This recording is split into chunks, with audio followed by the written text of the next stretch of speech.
When you look in the mirror, who do you see? Is it you, or is it an artificial version of yourself that you created either through your peers, your parents, or society of how you should live?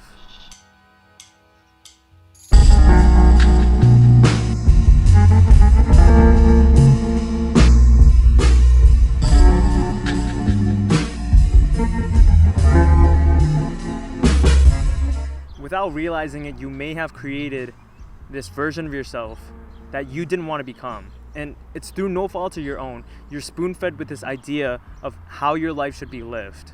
This is why you see so many people at dead-end jobs who are deeply unsatisfied, because they were told at one point to get the high-paying corner office job, but nobody told them that they're going to rot away for the next 40 years, or that all their energy in life is going to be drained out of them.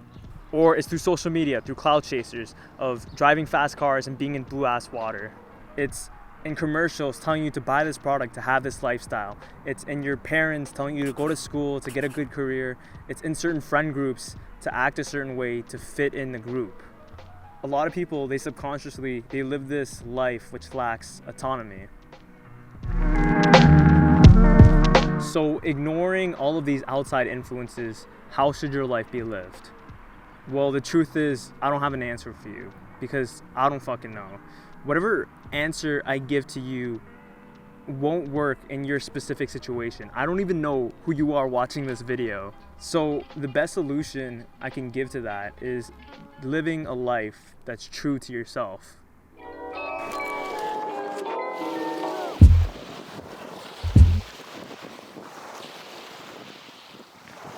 I mean, I can continue to talk about kind of the idea of how I got here and this idea of like what my truth is. And for me, like, we're all raised in a way that we're taught that like not that the worldly things are really important, but we have to kind of climb the ladder in this world for us to be successful. And when we climb that ladder, that is what success is. And I'm pretty fortunate enough to be able to experience that, like, yes, I could do that, but then at the same time, I'm like, when I look at myself in the mirror, I'm like, am I really truly happy?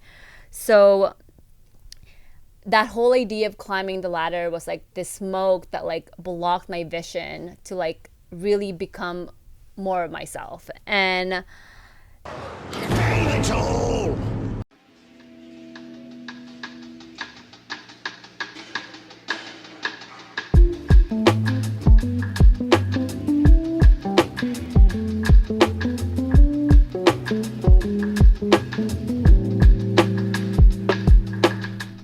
the number one regret people have on their deathbeds is not having the courage to live a life that's true to themselves and living a life that other people expected of them.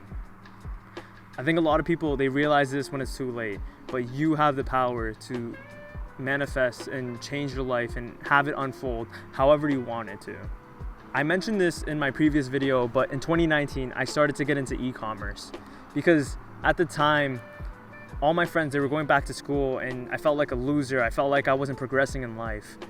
In my mind, I was like, the reason why we go to school in the first place is to A, find a job that sustains us financially, and B, find something that fulfills us.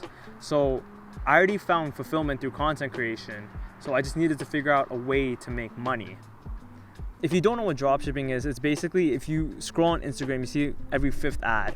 It's like selling some dumb shit, like throwing sticky balls on the ceiling or like a flying disc UFO. It's just like stupid products brought from China.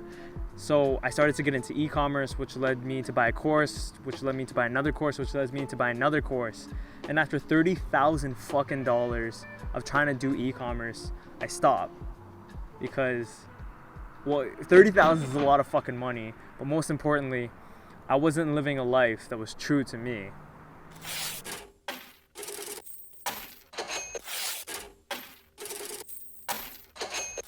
I wasn't living up to my values. I didn't even want to do e-commerce at all. I just wanted the dream or the idea of being financially free and doing whatever I want. And thinking about it now, it was more of an ego thing. It was more so people can see me as this successful person who's rich and who doesn't have to work anymore. It was for other people. It wasn't even for me. Damn.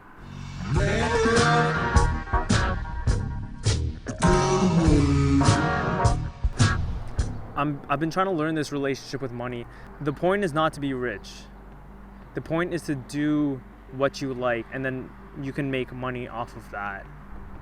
Like, I didn't give a fuck about selling these shit products, but making videos I really care about. And I did 10K with dropshipping, but that made me super unsatisfied. And now I make $6 a month on Patreon, $6. And I'm so much happier because now I'm creating content that I want to create and I'm getting paid for it. Even though it's significantly less, I'm living a life that's true to my values and not other people's expectations. I was convinced with this idea that in order to be successful, I needed to be financially free. I needed to be rich. That was the definition of a good life.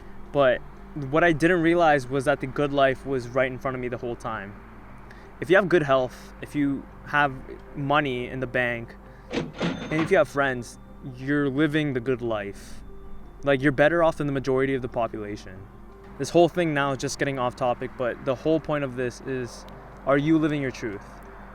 Are you living a life that's true to yourself, or are you living a life that other people expected of you?